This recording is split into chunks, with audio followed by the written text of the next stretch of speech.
and welcome back to the channel for another Ninjago video. You can argue that Ninjago is running out of ideas, and in some ways it is.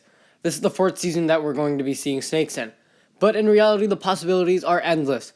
In this video I'm going to be listing 5 Ninjago season concepts that I'd love to see in the future. This isn't a top 5 video and these aren't really in a specific order.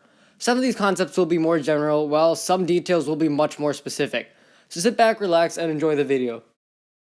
I'm currently in the midst of writing our perfect final Ninjago season with a couple other people, and once we finish I do intend to make a separate video about it. But I figured I'd also mention it in this video as well. Basically my dream final villain wouldn't be the Overlord but the first Bujutsu Master himself. However, I'd also like to see the Overlord return too. Our final season has both. The concept for this season would essentially be like season 2 in a way, but also tie Ninjago's creator into the story too. It would be split into 2 arcs, and the first one would focus on the return of the Overlord into Ninjago, with an army created from pure dark energy. The ninja cannot combat him, so the first Bujutsu Master restores Lloyd's golden powers temporarily so that he can defeat the Overlord.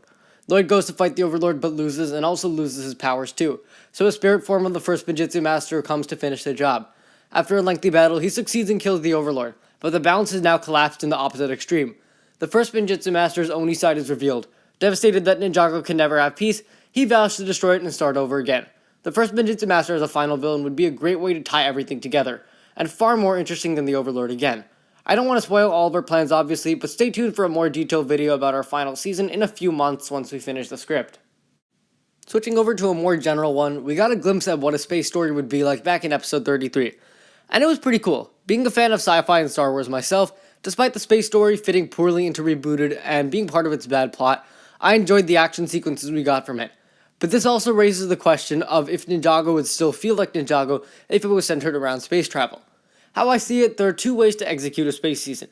You could have another surge of technology like Rebooted, although hopefully this season would do it correctly. At this point, spaceships would be far more advanced and easier to use. The planet of Ninjago could be under threat by aliens of an approaching comet, and the ninja could end up traveling to other planets and stuff to get resources to save their planet. The second way would be to have an alien threat arrive on Ninjago, and we wouldn't see the ninja doing space travel in this season. A meteor containing alien life could arrive on Ninjago, and later on, an entire planet or a base of aliens could arrive and threaten to destroy the planet. This season may not scream Ninjago the way the original seasons or Season 4 does, but I'd love to see another futuristic season, this time done right, and combine space elements with it too. Switching back to another more specific concept, this one is about the potential return of the Time Twins. Season 8 was expected to be the sequel to Season 7, but instead it started its own brand new story. Season 7's ending was pretty much begging for a follow-up season, and I would love to see another Heads of Time season. We only really see time travel in the season finale, but imagine an entire season that takes us back through the events of the past, but also alternate timelines in the future. The Time Twins could be abandoned in the past after their failure in Season 7, and the ninja could potentially have to travel back to the Serpentine Wars to hunt them down. This would take us through the events of the series too. We could go back to the original 2 seasons, or even more recent seasons as well. This season could also serve as a true canonical explanation for the design changes. While it is implied that in episode 75 the design changes were because of the time traveling, this season could actually confirm that it's because of the Time Twins interfering with alternate timelines. This season could also explain how Wu found out about Skybound. We still don't know why the Skybound mural exists, but I'd also like to see this season explore alternate future timelines, such as one where the Time Twins are in power. And I'd want to see the ninja travel to the future of their normal timeline too, similar to the original ending of Season 7, and see what happens to them in the future. I don't have all the details worked out for this, such as how the ninja and the Time Twins would be traveling without the blades or the Iron Doom, but those would be the things I would like to see in the season. And heading back to a less specific one, despite Chima being known as a pretty bad show, which it is, the concepts and storylines of the show were amazing.